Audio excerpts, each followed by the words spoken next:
오늘 함께 나눌 말씀의 제목은 거짓 선생들의 멸망하게 할 이단이란 제목으로 하나님 말씀 함께 상고하시겠습니다. 거짓 선생들의 멸망하게 할 이단. 이단의 문제는 하루 이틀의 문제가 아닙니다. 예수님께서 승천하시자마자 생겨난 게 이단입니다. 예수님께서 승천하시자마자, 예수님께서 공생의 사역을 끝내시자마자 붙어 있던 게 이단입니다. 그리고 또 성령의 놀라운 세례가 부어지던 오순절 역사가 일어난 사도들이 막 불같이 복음 사역을 감당하는 그 자리에도 이단들이 생겨났습니다. 마치 그 독버섯이 피어나듯이 그렇게 이단들이 피어나고 있죠. 지금도 이단들이 여전히 있습니다. 여기서 말하는 이단은 크게 두 가지 종류가 있을 수 있는데, 하나는 신학이나 성경 해석이나 또 주요 교리에 관련한 이단 사상, 이거는 예수 믿는 사람들이 경계합니다. 근데 여러분, 더 중요한 이단이 있어요. 무엇이냐? 세상의 사상이나 이념이나 철학이나 세계관을 구분하지 못하는 것도 역시 이단입니다. 똑같이 예수 믿는 것 같은데 가짜거든요. 이단이란 게 무엇입니까? 똑같아 보이는데 끝에 가서 가짜거든요. 그렇습니다. 그런 맥락에서 사도 베드로가 어떤 경고의 말씀을 우리에게 남겨주었는지, 성령께서는 우리에게 어떤 말씀을 하고 계신지를 우리 기록된 말씀 통하여서 한 구절씩 살펴보시겠습니다. 먼저 우리 1절에서부터 3절까지 보시게 되면 진리를 혼탁하게 하는 자들에 관한 말씀이 기록되어 있습니다. 이들은 누구냐? 바로 1절에 있는 것처럼 이와 같이 너희 중에도 거짓 선생들이 있으리라. 그렇습니다. 진리를 혼탁하게. 그렇습니다. 여러분, 이들에게도 영적인 계보가 있습니다. 신앙생활을 바르게 하는 사람들에게만 영적 계보가 있는 것이 아니라 신앙생활을 제대로 하지 않는, 오히려 신앙생활을 바르게 제대로 하는, 성경적으로 신실하게 건전하게 건강하게 하는 사람들을 망쳐놓는 사람들의 영적인 계보가 있습니다. 구약시대 존재했던 거짓 선지자들이 이들의 영적 조상입니다. 1절 보니까 이렇게 돼 있죠. 그러나 백성 가운데 또한 거짓 선지자들이 일어났었나니. 얘기는 과거 시제죠. 그렇죠. 과거에 거짓 선지자들이 있었는데 그 거짓 선지자들의 영적인 후예가 있다. 그게 누구라고 얘기하냐면 이와 같이 너희 중에도 거짓 선생들이 있으리라. 그렇습니다. 진리가 바르게 분명하게 지속적으로 선포되는 곳에는 언제나 거짓 선지자들이 있었고, 그리고 거짓 교사들, 거짓 선생들이 있다는 것입니다. 나타나기 마련이라는 것입니다. 사실 여러분, 진리가 빈약한 곳에는 거짓 선지자가 필요할까요? 필요 없어요. 진리가 빈약한 곳에는 거짓 선생들이 필요할까요? 필요 없습니다. 거짓 선생들, 거짓 선지자까지 나타날 필요도 없이 우상 숭배로, 세상 사랑으로, 육체의 쾌락 즐기는 대로 그냥 휙 가버리죠. 그럼 어디에 거짓 선지자들이 나타났었고 어디에 거짓 교사, 거짓 선생들이 나타나고 있느냐? 진리가 지속적으로 바르게 선포되는 그곳에 이들이 나타난다는 것입니다. 그런 점에 있어서 사도 베드로의 서신을 받을 정도로 신실한 교회들에게, 또 그 교회의 주변에 이러한 거짓 선생들, 이러한 거짓 교사들이 나타난다는 것을 사도 베드로는 경고해주고 있는 것입니다. 그리고 이 경고는 지금도 우리에게 유효한 줄로 믿습니다. 그렇기 때문에 이 말씀을 함께 묵상하고 있는 것이겠죠. 1절과 2절을 우리가 이어서 보시게 되면 이러한 거짓 선지자들, 거짓 선생들의 행실이 있습니다. 내면적으로는 잘못된 이단 사상을 가지고 있고 외견적으로는 어떤 행위를 가지고 있느냐? 2절 보니까 이렇게 돼 있어요. 여럿이 그들의 호색하는 것을 따르리니 이로 말미암아 진리의 도가 비방을 받을 것이요. 또 3절 보니까 그들이 탐심으로써 지어낸 말을 가지고 너희로 이득을 삼으니. 그렇습니다.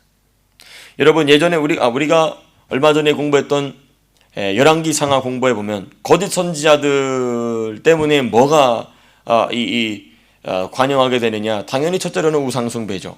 그 우상숭배에 이어서 뭐가 나옵니까? 반드시 따라오는 게 무엇입니까? 성적인 타락입니다. 음란의 문제가 대두됩니다. 근데 그것은 지금도 동일하다는 것입니다. 지금도 똑같이 거짓 선지자들의 영적인 계보를 잇고 있는 거짓 선생들, 거짓 교사들은 이 진리를 혼탁하게 할 뿐만 아니라 그들의 육체적, 육신적, 외견적 행위는 음행이라는 것입니다. 그리고 육체적인 욕심, 그렇죠? 탐심으로서 지어낸 말을 가지고 너희로 이득을 삼는다 이렇게 얘기하고 있어요. 그렇습니다. 근데 여러분, 이러한 자들의 가르침의 핵심에는 뭐가 있을까요? 이들의 행위는 어떠하다는 것을 우리가 봤습니다. 이들의 가르침의 핵심엔 뭐가 있을까요? 1절 마지막에 있습니다. 1절 후반부에 이렇게 되어 있죠. 그들은 멸망하게 할 이단을 가만히 끌어들여 자기들을 사신주를 부인하고 임박한 멸망으로 스스로 취하는 자들이라. 핵심이 무엇입니까? 사신주를 부인하고, 이게 사신주란 말이면 살아나신 주님입니다. 살아나신 주님, 부활하신 주님, 부활하신 예수님을 부인한다는 것입니다. 이 이단 사상의 핵심, 특별히 뭐냐? 예수님 부인인데 어떤 예수님 부인이냐? 부활하신 예수님을 부인한다는 것입니다. 다시 살아나신 예수님에 관한 이단 사상을 퍼뜨린다는 것입니다. 여러분, 아주 초기에는 예수님의 부활을 부인하는 다양한 이단 사상이 있었어요. 기절설, 예수님 기절했던 것이다. 예, 그래서 진짜 죽었던 게 아니라는 거예요. 그래서 기절했다가 다시 살아난 예수님이 마리아하고 결혼해서 그 예수님이 후손이 또 있다는 소리죠. 미친 소리죠. 참 기가 차는 소리지만 그게 상당한 영향력을 줬습니다. 또 뭐가 있냐? 부활은 일어나지 않았다는 주장입니다. 그냥 그대로 죽었다는 것이죠. 그냥 육체적인 죽음으로 끝났다는 것입니다. 또 무엇이 있습니까? 이게 이 세 번째 가장 이게 사람들로 하여금 혼미하게 하는 건데, 영만 부활했다. 영. 예수님의 육은 부활하지 않고 영만 부활했다. 그게 성령이라는 거예요. 그래서 이것은 삼위일체를 무너뜨리죠. 하나님은 한 분이시지만 인격이 셋이잖아요. 그렇죠? 성부, 성자, 성령. 근데 이걸 하나로 묶어버리는 것입니다. 그래서 유일신론으로 들어갑니다. 삼위일체가 아니라 유일신론. 그러니까 십자가에 못 박힌 분도 성부 하나님이시고, 그리고 이 오순절날 강림하신 분도 성부 하나님이시고, 이런 이단인 것이죠. 복잡한, 그렇습니다. 여기에 이제 헬라 철학까지 가미가 되어서 아주 복잡하고 이 쉽게 이해할 수 없는 소리들이 쭉 늘어나게 됩니다. 그게 지금 1절에서 얘기하는 거짓 선생들입니다.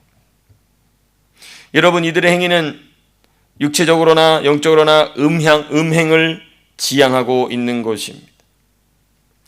그러니까 여러분, 이런 것이죠. 이거는 이제 교회사적으로 좀 보게 되면 시대마다 이단 사상이 일어나는 주제들이 조금씩 차이가 납니다. 이렇게 초대교회 시대에는 기독론, 예수님은 누구이신가?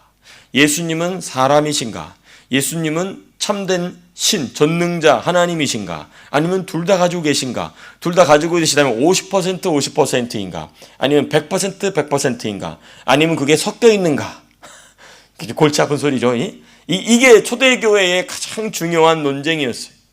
그러다가 이제 그 예수님의 육신, 예수님의 인성, 예수님은 사람이시다는 점을 강조하다 보니까 이 예수님의 사람 되심을 인정하려면 누구를 먼저 인정해야 되느냐? 예수님 어머니 마리아를 인정해야 되는 거예요. 그래서 그 예수님 어머니 마리아를 너무 높이고 강조하다 보니까 성모까지 간 겁니다. 예, 그게 이제 중세에 가서 아주 또 강력하게 해야 되죠. 그래서 초대교회는 기독론, 예수님은 누구이신가? 크리스톨로지. 거기 그 문제입니다. 두 번째, 이제 중세 때는 무슨 주제로 넘어가냐면 믿음이냐 이성이냐, 믿음이 먼저냐 이성이 먼저냐. 그게 토마스 아퀴나스 같은 사람 나오죠. 그죠? 믿음이 먼저냐 이성이 먼저냐. 그래서 중세에서는 뭘 노력하느냐? 믿음과 이성을 조화롭게 하려고 대단히 애를 썼어요. 그렇습니다. 근데 이 중세 시대를 끝냈던 루터의 한마디가 그 중세 천년의 모든 논쟁을 끝내게 되죠. 이게 뭐냐? 이성은 마치 우리의 나귀와 같다. 나귀. 그 나귀에 누가 올라타느냐? 믿음이 올라타느냐? 마귀가 올라타느냐? 둘 중에 하나다. 명확하게 천년 동안의 논쟁을 끝내버립니다. 그리고 종교개혁 시대 때 나온 세 번째 주제는 뭐냐? 성찬론이며 성찬론. 성찬. 예수님의 살과 피를 먹고 마시고 기념하는 것에 어떤 의미가 있느냐? 가톨릭은 그게 진짜 예수님의 살과 피로 변한다. 쯔빙글리는 아니다. 의미다. 칼빈은 그게 의미도 있지만 더 중요하게는 성령으로 예수님이 임재하신다. 이렇게 또 루터 같은 거는 공제설. 우리가 그걸 먹는 순간 바뀐다. 등등등. 이게 이제 종교개혁 시대의 논쟁입니다. 그 다음 논쟁이 뭘까요? 그 다음 이단 논쟁은 무엇일까요? 바로 성령론입니다. 성령론. 성령님은 어떤 분이신가? 성령의 은사는 지금도 유지가 되는가? 성령의 세례는 중생의 사건인가? 아니면 또 다른 사건인가? 성령 세례, 성령론. 성령님은 어떤 분이신가의 논쟁입니다. 그리고 이 성령론에 대한 논쟁은 이제 거의 정돈이 되었어요. 이제 뭘까요? 종말론입니다. 종말론. 종말. 예수님의 재림은 어떻게 이루어질 것인가에 대한 대단한 논쟁. 역시 이것도 마무리가 되어가고 있습니다. 이제 마지막 논쟁은 무엇이겠습니까? 바로 사상입니다. 이념입니다. 철학입니다. 세계관이죠. 정치 이념, 정치 사상입니다. 왜 그럴까요? 왜 그걸 마귀는 마지막 타겟으로 정했을까요? 왜냐하면 그 정치 사상, 정치 이념을 통하여서 마귀는 온전히 자기에게 소속한 국가를 만들고 싶어 합니다. 마치 로마 제국처럼. 그 로마 제국 다음에 나올 짐승 있지 않습니까? 그 이루 말할 수 없는 짐승. 그 짐승을 만들고자 하기 때문에 그런 것이죠.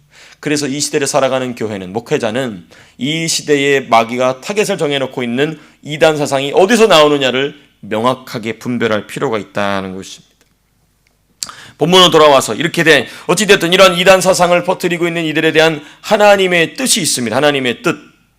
3절 마지막 보니까 이 3절 후반부에 이렇게 되어 있습니다.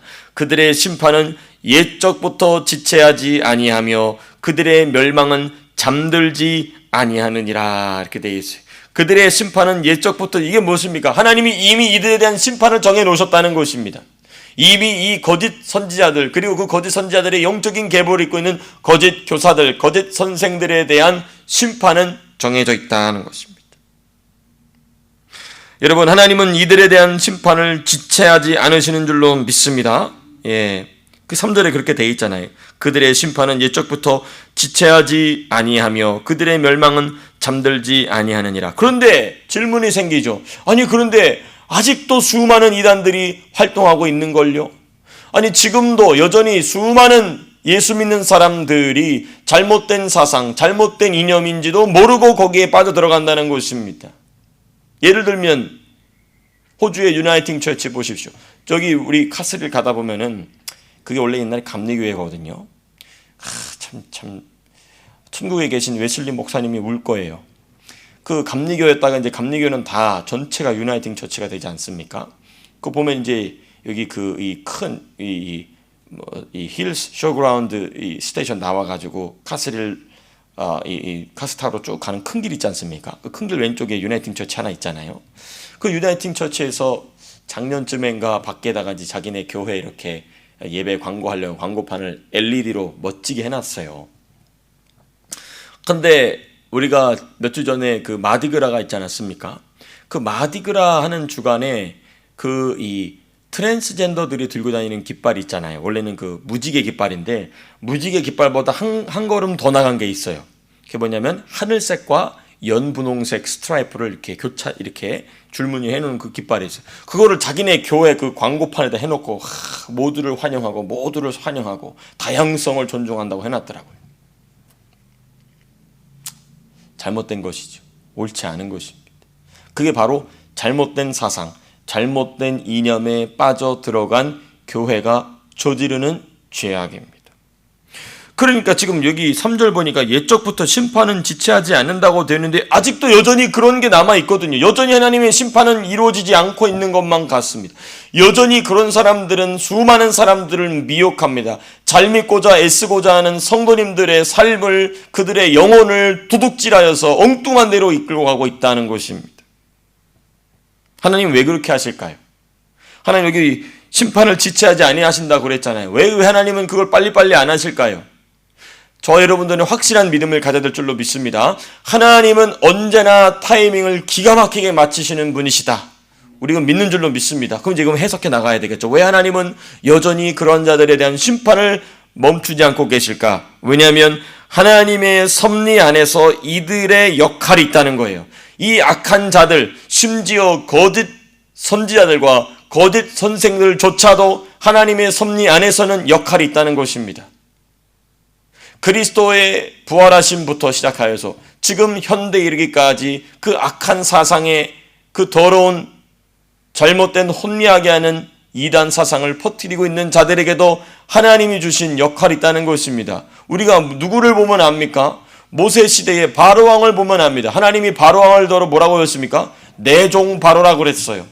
아니, 하나님 백성을 극심하게 핍박하는 자들을 하나님은 내 종 바로라고 그랬습니다. 왜 그랬을까요? 하나님의 섭리 안에 악한 자들도 역할이 있다는 것입니다. 무슨 역할일까요? 여러분, 초대교회 때부터 예수님은 어떤 분이신가, 또 여러 가지 교회사 속에서 제가 쭉 읊어드린 부분들 있지 않습니까? 그러한 주제들을 거치면서 수많은 사람들은, 진리 위에 서 있지 않는 사람들은 다 진리를 버리고 떠나갔지만 진리를 견고하게 붙잡은 자들은 하나님의 말씀을 더욱 깊이 깨닫는 계기가 되었어요. 하나님을 더욱 분명하게 알게 되었어요. 그 이단 사상 때문에 예수님은 어떤 분이신가에 대한 정확한 이해를 갖게 되었다는 것입니다. 예수님은 완벽히 하나님이시면서 동시에 완전한 사람이시다. 이 문장이 나오기까지 300년을 싸웠어요. 300년 싸웠습니다. 그게 325년 또 348년 그 니케아 공회 또 콘스탄티노플 공회에 의해서 그제서야 그게 정확하게 정돈이 됩니다. 300년을 싸운 거예요. 300년을. 예수님은 어떤 분이신가에 대한 정의를 내리기 위해 300년 싸웠다는 것이죠. 그렇습니다. 그러니까 그러한 싸움을 통하여서 교회가 교회되게, 교회가 더욱 거룩하게, 또 교회가 더욱 진리 위에 견고하게 서게 하시기 위하여서 하나님은 이러한 거짓 선지자들, 거짓 교사들을 허용해 두셨다는 것입니다. 그러니까 저 여러분들은 거짓 교사나 거짓 선지자들에게 속아 넘어가는 것이 아니라 그 거짓 교사들이 가르치는 잘못된 사상, 잘못된 이념과 싸움으로써 하나님의 섭리를 이루어가는 자들이 될 줄로 믿습니다. 그렇습니다. 그래서 하나님이 남겨두셨다는 것입니다.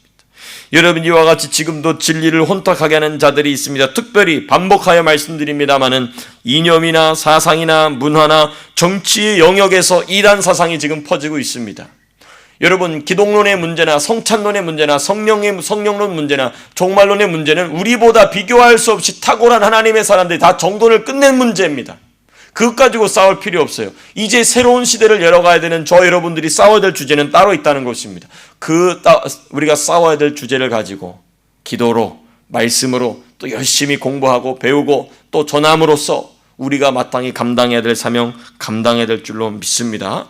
그게 바로 지금 거짓 선생들의 멸망하게 할 이단에 대한 성도가 가져야 될 중요한 자세라는 것입니다. 자, 그리고 이제 우리가 4절에서부터 11절로 넘어가도록 하겠습니다. 근데 3분밖에 안 남았네요. 제가 빨리 하겠습니다. 빨리. 여러분, 이 4절에서부터 11절 보시게 되면 하나님의 구원을 받은 자들과 심판을 받은 자들에 대한 말씀이 기록되어 있어요. 근데 좀 제가 집중하고 싶은 것은 구원을 받은 자들에 대하여서 사도 베드로가 언급하는 두 인물입니다. 첫 번째 인물은 누구냐면 노아입니다. 노아. 5절 보시면 이렇게 되어 있죠. 옛 세상을 용서하지 아니하시고 오직 의를 전파하는 노아와 그 7 식구를 보존하시고. 하나님께서 거짓 선지자들, 거짓 교사들, 거짓된 사상, 잘못된 이념과 문화로 가득한 가운데서 누구를 구원하셨느냐? 노아와 같은 자를 구원하셨다 말씀하셨어요. 그러니까 우리는 모범을 따르게 되죠. 노아 같은 사람 돼야지. 그렇죠. 그 수십 년 평생 동안 그 외로이 자기 아들들, 자기 자녀들과 함께 외로이 방주를 짓는 일을 하였던 노아. 그렇지 않습니까? 현대적 기준으로 보면 노아의 목회는 실패한 거죠. 7명밖에 없었잖아요, 성도가. 그 중에 한 놈도 저주를 받잖아요. 그렇죠. 목회에 실패한 거예요. 우리 현대적 관점으로 보면. 그렇죠. 노아는 당시에 뭐라고 얘기합니까? 의인이라고 얘기하죠. 거짓 선지자들, 거짓 사상이 관영한 곳 가운데서 하나님이 구원하신 자는 노아 같은 자구나. 자, 그럼 이제 무슨 생각이냐? 야, 노아 어떻게 노아같이 살지? 그래서 누구를 또 언급하냐면 롯을 언급하는 것입니다. 7절 무법한 자들의 음란한 행실로 말미암아 고통당하는 의로운 롯을 건지셨으니. 이 롯은 어떤 자냐면 여긴 지금 의로운 롯이라고 했는데 그렇죠? 의롭죠. 누구에 비해서? 소돔과 고모라 사람들에 대해서 비하여 의롭다는 것입니다. 롯이 막 존귀한 신앙을 가지고 있다는 게 아니에요. 롯은 자기 두 딸과 동침하여서 평생 동안 하나님 백성을 괴롭히는 이 암몬과 모압 족속의 조상이 됩니다. 그 바보 멍충이 같은 것이죠. 술 처마시고 자다가. 그렇지 않습니까? 예. 그런데도 불구하고 성경은 그러한 롯조차도 의롭다라고 얘기합니다. 왜? 예수님이 주신 의이기 때문에. 그러니까 노아라는 아주 이 고상한 모범을 보여줄 뿐만 아니라 자기 발로 소돔과 고모라가 좋아가지고 들어간 롯조차도 하나님은 구원해내신다는 것입니다. 그러니까 하나님의 구원의 스펙트럼은 좁지 않고 어떻게 하다? 넓다는 거예요. 하나님께서 노아 같은 분도 분명히 노아 같은 성도도 당연히 구원하시지만은 제 발로 자기가 좋아서 자기 삼촌, 자기 작은아버지의 곁에 있어야 될 그 믿음의 조상 아브라함 곁에 있어야 될 롯이 자기가 좋아서 소돔과 고모라에 들어앉아 있던 그나마 자기 마누라 어떻게 됩니까? 죽죠. 자기 사회될 사람들도 죽습니다. 그런 정말 낮은 수준의 모습을 가진 사람조차도 하나님은 구원해내신다는 것입니다. 그렇습니다. 어디 가운데서 거짓 선지자들과 거짓 선생들이 그 가득한 곳에서 하나님은 구원해내신다는 것입니다. 그 구원의 하나님의 손길이 저 여러분들을 붙잡고 있는 줄로 믿습니다. 오늘 한날의 삶을 주께서 그렇게 인도하실 줄로 믿습니다. 그래야 해서 오늘 말씀과 같이 노아와 같이 쓰임받고 또 롯과 같은 자를 건져내는 일에 쓰임받는 하나님의 사람들로 오늘도 쓰임받게 되시기를 주님의 이름으로 축복합니다. 자, 기도하고 마치겠습니다.